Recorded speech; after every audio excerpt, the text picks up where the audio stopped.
د هغې نه پس په انسان باندې بیا حق رونو دا د مور او د پلار دی مور او پلار چې دا د یو انسان به د کوم ځای نه دا پیدا شي مور او پلار الله ډېر لوی حق ورکړی دی که یو انسان لګي شي او خپل زوی یې مړ که الله دې د داسې حالت نه وساتي نو د دې پلار نه شریعت وی قصاص بنالی حالان کې چې د بړ مړ که نو پایې کې به ته وجلې کېږې د زوی چې د مړ که نو ګناهګار خو خو قصاص به درنه نه الي دا ولې د پلار حق زیات دی ګناه په خپل ځای باندې نو د مور او پلار حق دا په بچو باندې نو دا زیات دی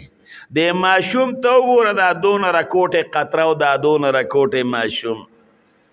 چې هغه خپل او د سماتې ځای ته نشي رسولی هغه په خپله باندې شی خولې ته نشي اوچتولی هغه په خپله باندې ځان نشي پاکولی هغه په خپله باندې په ډډه باندې نشي اوړېدی د دې خدمت څوک کوي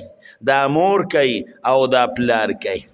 او بیا د مور حق دا د پلار په نسبت په بچی باندې دا درې چنده دی رسول الله مبارک نه تپوسو شو نو پاک پیغمبر مبارک د مور حق بیان ک چا سره احسان کوم وته یومک د الله رسول بیا چا سره احسان کوم وی امک بیا چا سره کوم امک وی بیا چا سره کوم وی ثم اباک نو پسلورم ځل باندې رب العالمین پلار ذکر کړی دی نو د مور د حق دا د پلار په نسبت باندې دا درې چنده دی یرونو لږ غونتې سوچ وکړه یو خېټې پورې انسان لا یو سیر کاڼی وتړه وی زه دا بغون شواروز ګرځی چې دی یو ګرځی د جیب کې ولا دې ځای کې د بنین د جیب کې ولا یو سیر کاڼی ور واچوه وی دا بغون ګرځی ټوله ورځ چې دی وګرځی دا ماشوم بچی نخه میاشتې مور په خېټه باندې ګرځولی دی خو داسې نه ده چې کټ کې ورسره ملاسته ده نه جامې یې انځلې دي کټوی یې پخ کړې ده ځای جارو کړی دی د خاون خدمت یې کړی دی د نورو بچو خدمت یې کړی دی نو څومره موده نښه میاشتې بچې په خېټه باندې ګرځوه او بیا چې کله دا بچی رونو پیدا کیږي نو په دغه وخت کې د مور د سر خطرې پلار یو عالم لمزي دعا کوه کور والا می بیمار دی چې الله می کور والا له خیر ورکی الله می کور والا جوړه کی مور سره هم سودی چې الله لور می دا جوړه کی دغه وخت کې د انسان د سر خطرې منګو لیدل په معاشره کې ډیر کرت یو بچی خو پیدا شي او پیدایش کې مورم مړه شوه مورم پکې لاړه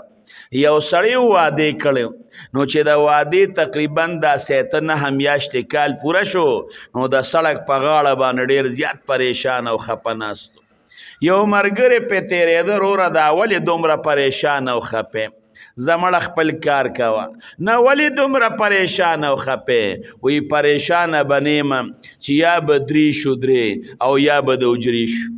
یا بر الله بچی را کینو د دونه بدری شو او که خزه مې مړه شوه نو بیا کور کې څه کوم په پردی حجره کې به ناستم پردی حجره به جاري کوم نو وی خپه به نیمه چې یا بدری شو یا بدوجری شو نو که دا د ښځې د تلو او د مور په ماشوم پیدا کېدو کې د مور د سر یره ده څومره تکلیف باندې رونو دا ماشوم پیدا کېږي د دې نه زنانه خبر دي د مرګ سخته په هغې باندې تېره شوه دا په هغې باندې بیا له سخته او بیا د هغې نه پس لږ غونتې سوچ وکړه دا ماشوم چې کله پیدا شي په هغې د مرګ سخته تېره شوه خو چې کله بچی ورته غېږ ته رانږدې کړي هغه تکلیف د مور بیا هېر دی هغه تکلیف بیا هېر دی بیا ځان له سینې پسې هغه بچی رانږدې کړي هر وخت یې دا بچی د اړه پورې نیولي ځان ته یې د اړه ته نږدې کړي مور په هغې باندې دا خوشحاله ده دغه ماشوم بچی او هغه دردمنه مور چې 40 ورځې کې په هغې باندې په 40 کې تقریبا 40 ورځې کم و زیات دا د هغې هغه 40 ده په هغې 40 کې الله ورته وایي روژه خیر دی مه نیسه بل وخت کې به ونیسئ مونځ پکې مه کوه په هغې 40 کې په هغې باندې مونځ نشته خیر دی منځ مه کوه روژه پکې مه نیسه الله پې په خپل حق کې دومره نرمي کوي روژه مه نیسه د روژې به بیا قضا راوړي منځ پکې مه کوه په ولې په هغې باندې تکلیف تیر شو په هغې باندې سخته راله الله ورسره په خپل حق کې نرمي کوي او په دغې سخته کې هم د بچي خدمت کوي هغې څلوېښتۍ کې هم دا د بچي خدمت کوي که سخته پې نه وه نو روژه به یې پکې نیوه که سخته پکې نه وه مونځ به یې پکې کو او بیا هم پکې د خپل بچي خدمت پکې کوي دا ماشوم بچی رونو دا د شپې څو ځله اوږې کېږي ځکه تاسو ته پته ده دا پې دا زر ازمېږي دود هضم دي زر ازمېږي نو ماشوم به موړ کې ګینټه به تېره نی چې بیا به یې خوله روانه کړې وی به کوي بیا به یې ګینټه تېره کړې نی چې بیا به یې خوله چینګه کړې وی به کوي چغې به وایي سات په سات سی به راپاسه او که یو سړی درته ووایي چېره راشه دغه ځای کې د ماشوم ډک او د ماتې کړی دی او زه دلې د 5,000 لوټ در کوم او لږې ګوتې پکې وه وی زه به دله 10,000 درکم ته پکې وه زما څه کار دی چې غلو کې ګوتې وم زه به په دې ډوډۍ هم خورم ګوتې به هم پکې وم هغه ماشوم د مور هغه د بچي هغه دسماتې په خپلو لاسو باندې په یو لوټه باندې اوبه اچوه او بل لاس په هغې باندې راکاږه د بچي د غلو نه ولا کرکه ولا نه له د هغه د ډک او د سماتې د هغې ځای نه ولرونو کرکه ورنرله دقه شانتې هغه ماشوم هغې په دې خپو باندې کینولې دی هغه پاکوه او چې کله متیازي وکړي په هغې سات ورته صاحب روڼې ورته بدل که دا تکلیف چا برداشت که دا مور برداشت که او بیا چې دا بچی سملولی دی نا خو ماشوم دی پیس کی نو سات په سات متیازې کوه یو رونې کپړه ورته بدله که بله ورته بدله که نو چې هغه تولیم لمده شي دې خوا تولیم لمده شوه نو مور څه چلو کې هغه بچی پوج ځای باندې سملی په بلا دی ولګي په دې لون ځای باندې به موږ سملو څوک به سملی د متیازو په تولې بچی اوج ځای ته واړو او د متیازو په تولې باندې هغه مور سملاسته نو چې دې خوا هغه کټ کې په ټټۍ کې ملاسته ده نو زه دا که د هغې روڼۍ نه متیازو بوی د هغې تولې نه د متیازو بوی نو چې د سر د هغې بلستن ته ورتاک او نو هغې کې به د متیازو بینی هغه د هغې ټټۍ کې د ماشوم سره دغه شانتي وده نه څومره تکلیف یې دی مور صاحبه د دې بچي دپاره برداشت کړي لږ لږ شی دا وله په خولې کې دا ورکوه چې لږ راغټ شي هله سیریلیک وله راوړه دا وله راوړه دا وله راوړه نو د مور دی بچي سرونو دا بیغ بنیاد ووت او بیا چې کله بچی راغټ شي نو بیا دا ګرځوه دا په دې ځمکه باندې ګرځوئ بچي قدم وخوړ او بیا داسې ګرځوه زما دا زوی د احمد دا غټ سرکوزی دی نو دې چې راکوټ نو ده به د هغې وخت نه ډوډۍ نه خوړه نو مونږ کره کور کې سیکلو نو ما به په سیکل باندې کېنو ما یې راځه بار ته دې بوځمه نو چې دا وان به مې که نو خوله به یې واده که نوړی به م ورکړه بیا به مې سیکل لاته وکړه بیا راته بیا د خولې نه راوغورځول یا خدایه ده سره څوک نیمه ګینټه کې دا د شګو شیطان صاحبه دا مړوه څه بیغ بنیاد به ورسره صاحبه ووت دا وړو سره په خدای یقین که دا سختې دي نو بره په پوړو باندې به خطه نو غنې مې راوړې نو په پوړو مې ورته غنې کېښودې نو هغې غنو باندې به م خطه نو کټ مې ورته وتړه نو چې څوک به راغلی یاره دا کټ هم د سره پاره تړلی دی ما غږ نه شو کولی چې کور کې را کره پیشو ګیرې یو ځل د هغې د پاسم یا خدایه پاکه په غنو په کټ ختلی دی چته په جالو باندې بره ختلی و نو صاحبه چې کور دې هم د سړک په خوا کې هر وخت به دې ور بندي د سره به یارې سوچ به کې نو دا ماشومان دا ډېره په ګرانه باندې لویږي نو چې بیا وی بیبې نو مور وله خوله ښکل کېله بیبې یې ووې بابا نو پلار وله ښکل ښکل کېله بابا یې ووې په غېږ باندې صاحبه ګرځوه کله یو خوا کله بل خوا مور ورته خوشحاله او پلار ورته صاحبه دا خوشحاله خو څوک یې دا هغه خپل هر څه نه دي لیدي که نه دی خو چې غټ شي دی وایي جوړ ده داسې زلمې او داسې غټ نهال له راغلی هم داسې که داسې نه ده دی د خپل ماشومتوب نه څه خبر دی نو دغه تکلیفونه هم په مور باندې تیر شو نو د دې وجې نه د مور هغه حق دا د پلار په نسبت باندې نو دا 3 چنده دا زیات دی پلار ټوله ورځ پردی مزدوري وکړي ټاټکې په سر باندې دویم او دریم چت ته خېجوه ټول ورځ پردې خبرې یوسي چې کور ته به څه یوسم بچوله به یوسم په ځان باندې سختې تېرې کړي او دې بچو د جامې غم کوه د دوی د خوراک غم کوه د دوی د دویانو غم کوه شپه دې بچو سره خوري شپه که زوی ناجوړه دی مور ورسره شوګیره ده که پلار ورسره دغه شانتې شوګیره دی بیخي وخیجي ورسره نو په دې وجه رب العالمین خپل حق پسې دا د مور پلار حق بیانوي وقضى ربك الا تعبدوا الا اياه وبالوالدين احسانا مور او پلار سره به ګوري ښه سلوک کوي هغه وخت ځان ته را یاد کا چې تا سره یې څه کړي دعاګانې ورته کوه او د الله شان دی کوم انسان دا چې د مور پلار خخت خیال ساتلی دی الله یې مالداری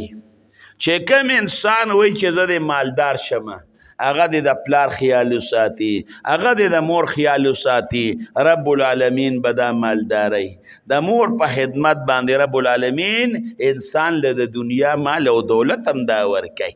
دا مال او دولت مې درته ذکر مخې ته که چې زموږ د خلکو دا مال او دولت صحیح به دا وخت دی یعنی اصل کې مقصد خدا دی چې الله د انسان نه راضي شي اصل خدا الله رضا مقصد دی د الله حکم منل مقصد دی د حضرت موسی علیه السلام قوم بنی اسرائیل نو په هغې بنی اسرائیلو کې یو هلکو نو خپل ترې مړ کړه څه د مال وغیره دپاره ترې مړ کړه او هغه ترې په یو بل علاقه کې وغورځو او په یو بل خلکو نو بل کلي باندې دعوا وکړه په هغوی باندې چې زما ترې وجلی دی هغې خلکو وی چې موږ خو ستا د تره نه خبر هم نه یو خبره راله حضرت موسی علیه السلام له موسی علیه السلام ته وی دوی زما تره وجلی دی هغوی وی یاره موږ د تره نه دی وجلی د تورات څه حکم نو راغلی نو حضرت موسی علیه السلام الله ته سوال وکړه چې الله د دې مقدمې حل به څنګه به فیصله راوځي رب العالمین ورته وی چې دی بني اسرائیلو ته ووایه نو دوی به یو غوا حلاله کړي او د هغې غوا یو سرمن دا به په دې مړي باندې ووایي مړي به راوچت شي را جمدی به شي هغه به خپل قاتل وښیي چې دی پلانکي وجلی د هغې نه پس به دوباره هغه مړ شي چې دوی کله حضرت موسی علیه السلام لرالل او حضرت موسی علیه السلام ته وی څنګه چلو شو او ته وی چې رب العالمین وی چې غوا حلاله کې او د غوا څه حصه دا په مړي وخې مړي به راجمدي شي خپل قاتل به وښیي دوی ورته وی موږ د مړي تپوس کوو چې سړی چا وجلی دی او ته وی چې غوا حلاله که د غوا هغې سره سوی مړه ته موږ پورې ټوقې کې حضرت موسی علیه السلام ورته وایي ټوکې د جاهلانو کار دی د شریعت حکم درته بیانوم چې دوی پوه شو چې دا حکم د شریعت دی نو تپوسونه یې شروع کړل یاره د هغه به بوډی وي که دا به ځوانی ارټي به یو که جوتې به بلا سات په سات به تپوسونه کول رب العالمین په خبره ګرانه کړه وایي دا داسې غوا ده چې نه وړه ده او نه زړه ده نه جوتی ده او نه د ارټي ده داسې صفتونه د هغې غوا بیان شو چې هغه غوا په علاقه کې اړو پیدا کېده نه دې خوا اوس دوی ګرځي چې غوا پیدا کړي یو ځای بل ځای یو ځای بل ځای 40 کاله په دې ال کې تیر شو مړی دقه رنګې پروت دی د حضرت موسی علیه السلام معجزه د مړی نه خرابېږي او غوا پیدا کېږي نه غوا کوم ځای پکې پیدا شو چا سره پیدا شوه نو په بني اسرائیلو کې یو ډېر نیک سړی و نو هغه سړی چې کله وفات کېده نو ښځې ته یې وی زه خو وفات کېږم او زما دا ماشوم بچی دی نو د ده دپاره یو غوا یو سقی ما په ځنګل کې پرېښې ده او هغه سقی مې الله سره امانت کړی چې الله د دې سقی حفاظت به پروردګاره ته کې نو هغه مې الله سره امانت کړی ده نو چې کله زما دا بچی غټ شي نو دی به ځنګل ته لاړ شي او دی به آواز وکړي هغه به وله راشي کور ته دی راولي څه پیدا کې به یې راولي دغه نیک سړی د بني اسرائیلو چې کله مړ شو دا ماشوم راکوټې او راغټ شو خو پلار یې نیک و مور یې هم دینداره وه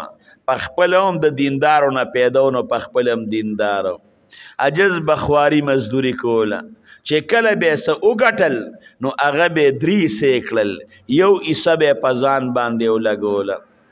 او یو حصه به په خپل مور باندې لګوله او یو حصه دا به د رب العالمین د رضا دپاره غریبانان لور کړه هغه به خیرات کړه هغه به صدقه کړه په دغه طریقه باندې زندگی تیریده عجز به مزدوری کوله خو دا ژوند دی داسې لږ تنګ غوندې و خرچې زیاتې وې او د عجزه مدن دومره نو چې راغټ شو نو مور ورته وی بچې که دې خوښی نو ځنګل ته لاړ شه ستا پلار چې وفات کېده نو ما ته ویلي وو چې ما په ځنګل کې یو سقی پرېښې ده او هغه ما رب العالمین سره امانت کړې ده نو هغه به غټه شوي ځنګل ته ورپسې لاړ شه هغه راوله غوا به ترې جوړه شوي د مور تابعدار و ښه مورې لاړم ځنګل ته ورپسې لاړ ټول ځنګل یې ګوټ په ګوټ که یو ځای ګرځه بل ځای ګرځه بل ځای ګرځه ټول اروز عجز وګرځېد غوا یې را پیدا نه کړم چې کله ماښام راغی نو مور ورته وایي بچې غوا دې راوسته وایي یره مورې غوا خو مې پیدا نه کړه وایي بچې سبا ورپسې بیا لاړ شه نو چې بیا ځنګل ته لاړ شي وګرځه ورپسې او یو आवाज وکړه چې یا الله زما پلار تا سره زما یو څه امانت کړی و الله ته خو څوک هم د چا امانت نه ضایع کوي نو الله زه هغې خپل امانت پسې راغلم الله ماله هغه خپل امانت راکړه چې پلار مې تا سره امانت کړی ده نو بچې چې ده ووې نو تاله به هغه غوا په خپله باندې راشي اوس که دا د دې زمانې بچې وي ښه په چغه به غوا راځي ټول ځنګل مې لټ په لټ که خپې مې ماتې دي موږ ځان له د تلو نه یو نو او ته وایې چې بیا لاړ شه نه بس د مور تابعدار دی حکمتونه پکې نه لټوي فلسفې نه لټوي مورې لاړ به شم سبا بیا ځنګل ته لاړ یو ځای کې ودرېد ډېر په عاجزۍ اواز کوي یا الله زما پلار د وفات په وخت کې یو وصیت کړی او دا یې زما مور ته ویلي چې ما په ځنګل کې یو څښی الله سره امانت کړی ده چې زما زوی غټ شي هغه به راولي الله هغې څښی پسې راغلی الله ماله د پلار هغه امانت راله راکړه دا آواز یې وکړه ودرېد په ځنګل کې لږ ساعت تیر شو په دې کې یو مضبوطه پهلوانه غوا داسې په منډه په جوبن کې را روانه ده چې غږ یې مه کوه او دا ډنډه لکۍ یې نیولې ده او راله د دې هلک په خوا کې ودرېده او دومره خشته غوا چې تا به کتل ورته چې پروردګاره دا سرمند او که دا سره زر دي دومره خشته ډېره خوبصورته او دې مور ورته وی چې بچې تاله کله راشي نو د دې غوږ نه ونیسه او کور ته یې را روانه که په خپله به در سره راځي چې کله هغه غوا راله او دې هلک سره خوا کې ودرېده نو چې ده د غوږ نه نیوه هغه غوا ورته رب العالمین ګویا کړه خبرې شروع کړې وی په ما باندې را سورېږه را سور شه را باندې ده ورته وی نه سورېدل نشته ما ته مور ویلي دي چې دا غوا به د غوږ نه ونیسي او را روانه بیا کې ځان سره ما ته مور د سورېدو خبره نه ده کړې ما ته چې زما مور څه وایي زه به هغه کار به کوم غوا ورته وایي ته د مور دومره تابعدارې دومره تابعدار د مور چې ته د مور دومره تابعدارې نو که دې غر ته تا آواز وکړې چې ما سره روان شه دی به هم در سره ځي زما خو لاخپې دي او که تا د مور خبره نه وه منلې او په ما باندې سور شوی وې مزه به هم د قیامته پورې جمدې وم او ته به هم جمدې وې د ټول ځنګل کې به مې ګوټ په ګوټ ګرځول د مور خبره دې نه وه منلې غوا یې د غوږ نه ونیوه کور ته یې راوسته مور هم ورته ګوري چې خشته مزېداره غوا ده هلک هم ورته خوشحاله دی مور ورته وایي بچې سبا د میلې ورځ ده او لاړ شه د غوا میلې ته بوځه په هغې زمانه کې په 3 روپۍ باندې غوا کېده او که چا هم درنه دا غوا غشته نو ورته وایي چې په 3 روپۍ خرڅوم د هغې نه یو کاسیر هم کمه نه خرڅوم خو چې کله جوړه جاړه ورسره وکې نو دا به ورته ووایې چې د مور نه به لږ تپوس کوم برضای امي د مور رضا پکې شرط ده د مور نه به تپوس کوم بیا به درته غوا په حواله کوم. دې ته خیار شرط وایي په دې کتابونو کې. ده ورته ویې ډېره ښه ده. غوا یې بوتله میلې ته، خلک میلې ته یې څاروي راوستې دي، نور څاروي خرڅېدل او د ده د غواړو چا تپوس نه کوو، ځکه خلکو به وی چې دا خشتره قیمت یې زیات دی موږ یې نه شو اخیستی، چا تپوس نه کوو. چې کله میلې کې داسې خیرنې ټیم شو نو یو کس ورله راغی، لکه وروره دا غوا خرڅې او خرڅوم. په څو خرڅې؟ په 3 روپۍ خرڅوم، کمه نه خرڅوم. هغه کس ورته وایي بس دا غوا په 3 زما شوه، ستا خبره ښکته نه غورځوم، په 3 زما شوه، ما له راکړه 3 روپۍ واله. دې ورته وایي په 3 ستا شوه، خو هله بیا درته په حواله کوم چې د مور نه تپوس وکړم. او ورته وایي مړه د مور دا تپوسونه مپوسونه پکې پرېږده. دې ورته وایي چرېم نه، د مور نه به تپوس کوم بیا به حواله کوم. او ورته وایي د مور دا تپوس پکې پرېږده او د 3 په ځای باندې 6 واله. نو که دا موږ وی چې د 3 په ځای 6 واله نو 20 بانې به م لټولې وي چې یاره مورې تا خو وی چې تپوس وکړه خو د 3 په ځای 6 راکولې، نو ما وی ځه بس ور خرڅه به یې کړم. نه، او ورته وایي دا خو 6 دي چې زر م راکوم نه خرڅوم، د مور نه به تپوس کوم هله به در کوم. او ورته وایي چې د مور دا راځه او تپوسونه پکې شرط دي چې په چا خرڅې خرڅه که زوړ عالم. دغه سړی لاړ دی، غوا چا وانه غشته، کور ته یې راوسته. مور ورته وایي بچې غوا خو دې واپس راوسته. بیبې غوا مې یو سړي سره جوړه کړه، هغه رانه په 3 روپۍ غشته، ما ورته 3 روپۍ یادې کړل، خو ما ورته یې زه به د خپلې مور نه تپوس کوم. هغه راته وی چې د مور دا تپوس پکې پرېږده او په 6 روپۍ باندې ما نه دله در کوم. ما ورته وی چې نه د مور نه به تپوس کوم. ویده چې د مور تپوسونه پکې دي زاړه عالم نه. مور ورته وی بچې دا غوا بوځه بیا میلې ته. خو چې کله میلې ته بوځې نو پته ولګېده چې د 6 روپو ده، ځکه هغه د نه په 6 غشته، نو 6 روپۍ وایه، کمې مه وایه.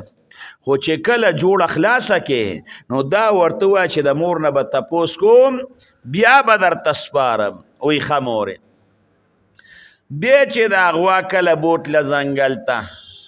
بیا پې څوک نه دغه ته میلې ته څوک پې نه راتلل. په آخر وخت کې پې یو ګاک راغی، لکه غوا خرڅې او خرڅوم. په څو باندې خرڅې؟ ورته وایي په 6 روپۍ. هم هغه سړی دی چې هغه بل ځل راغلی په 6 روپۍ. وایي بس په 6 باندې زما شوه. ورته وایي یو شرط به پکې وي، د مور نه به تپوس کوم هله به حواله کوم درته. او ورته یې مړه د مور دا تپوس پکې پرېږده. وایي نه د مور نه به تپوس کوم. هغه سړی ورته یې 6 نه 12 روپۍ مانه واله، خو د مور دا تپوس پکې پرېږده. وایي چې د مور تپوس پکې نی په 12 هم نه ورکوم، نه ورکوم. او ورته یې بچې په چا خرڅې خرڅه که نه عالم زه. غوا تې چا وانه غشته، کور ته یې واپس راوسته. مور ورته وایي بچې غوا دې خرڅه نه کړه؟ وایي یو سړي رانه مورې په 12 روپۍ باندې غشته، خو ما ورته یې د مور نه به تپوس کوم. هغې وایي د مور تپوس پرېږده. ما وایي نه د مور نه به تپوس کوم، د هغې په رضا به در کوم. ورته یې وایي بچې د غوا میلې ته بوځه، خو دا سړی به تا پسې واپس بیا راځي، خو دې تا نه دا غوا نه الي. خو دا ورته ووایه چې دا غوا ته اخلې نه، خو چل راته وښایه زه ورسره څه وکړم. نو چې کله هغه غوا میلې ته بوتله، هغه سړی بیا راغی، شکل یې خو د انسانو، خو لیکن و فرشته، الله انساني شکل کې را لېږله. نو ورته ویې لکه دا غوا خرڅی نه؟ دی ورته وایي خرڅوم که نه، په څو خرڅی؟ یاره وایي داسې چل دی چې ما ته مور ویلي و که هغه کس دله راغی نو دې غوا نه الي. دا ورته ووایه چې موږ دې غوا سره څه چل وکړو؟ هغه ورته وخاندل. وایي داسې چل به وکړې چې په بني اسرائیلو کې دقه شانتې واقعه وپېښېږي، او موسی علیه السلام به هغوی ته وایي چې لاړ شئ تاسو یو غوا پیدا کړئ، هغه غوا حلاله کړئ او د هغې یوه غوښې ټوټه او یوې ساه په دې مړي باندې ووښئ، مړی به راجمدي شي، مړی به خپل قاتل وښیي، بیا به مړ شي. هغه غوا بل چا سره شته دی نو همدا غوا ده. دا غوا چې کوم صفتونه دي په دې کې دغه صفتونه نور بله غوا کې شته دی نه. کور ته یې غوا بوتله. مور ته یې وی مور هغه خو راته وی چې یاره په بني اسرائیلو کې به یو سړی مړ کېږي او د موسی علیه السلام به ورته چې غوا حلاله کړې. او چې غوا لاله کې د غوا هغه غوښه به هغې مړي له یوسي مړی به جمدی شي هغه صفتونه په دې غوا کې دي خو دغه فرشته ورته وایي چې هغوی دله پیسې درکوي نو جوړه ورسره د پیسو مه کوه ورته به ووایه چې غوا در باندې دا خرڅومه نو دا غوا به حلاله کې او دا سرمن به تي وباسې او دا سرمن به راته د سرو زرو ډکوي دومره سرو زرو باندې خرڅومه مور ورته وایي صحیح ده اوس بني اسرائیلو کې خدا واقع پیښه شوه خلک غوا پسې ګرځېدل یاره دا پلانکي قسم غوا خو پلانکي لږ سره د پسې رالل هلکه دا غوا خرڅې او ورته ویې خرڅوم په څو یې خرڅې وایي بد دا غوا در باندې په دومره پیسو سرو خرڅوم چې دا لاله کې سرمن به تي وباسې هغه به د سرو زرو نه ډکه کې ماله به هغه سره زر راکې وایي دا دومره قیمت د غوا دا دومره قیمت چا د غوا ویلې لکه چې تی وې ځکه په 3 روپۍ غوا ده او تا ته به سرمن موږ د سرو زرو ډکو دی ورته زه خو د پسې کور ته نیم درغلی او که الی والی او که نه الی مالی زه په زور خرڅوم خو نه هغه جزانانو خو پیسو تاجتو غوا تاجتو وایي زه به صحیح شوه نو هغه غوا یې ترې واخیسته او هغې لاله کړه او د هغې یو حصې په هغې مړي له یوړه مړی را جمدي شو چا وجلې وي خپل وراره وجلې رواري وخو او سړی واپس مړ شو او د هغې غوا هغه سرمن هغې د هلک ته د سرو زرو دا ډکه کړه نو ما درته وختي خبره وکړه که ځان مالدارول غواړې چې ما ته د دنیا مال میلو شي ما ته د سره میلو شي او ما ته د سپین میلو شي د مور تابعدار شه بس د مور خبره اورو د مور تابعدار شه الله به دله سره سپین درکړي سره سپین دومره مال بدل الله درکې چې ستا په ګمان کې به هم نه تیریږي ګورې اخرت هم الله ورکوي او دنیا هم رب العالمین د مور او د پلار په خدمت باندې الله ورکوي په دې خپلو سترګو مو لیدل په خپلو سترګو تاسو به هم لیدلي موږ مو لیدل او چې کوم انسان مور او پلار سره رونو بد کړی دی هغه انسان له الله په آخرت کې هم سزا ورکوي لیکن په دنیا کې به هم ته الله بدللی او که یو ګناه دې وکړه نو دا لازمه نه ده چې د هغې بدله الله دنیا کې دله د هغې سزا درکړي آخرت کې به درکوي لیکن د مور او پلار نافرمانه له رب العالمین په دنیا کې هم سزا ورکوي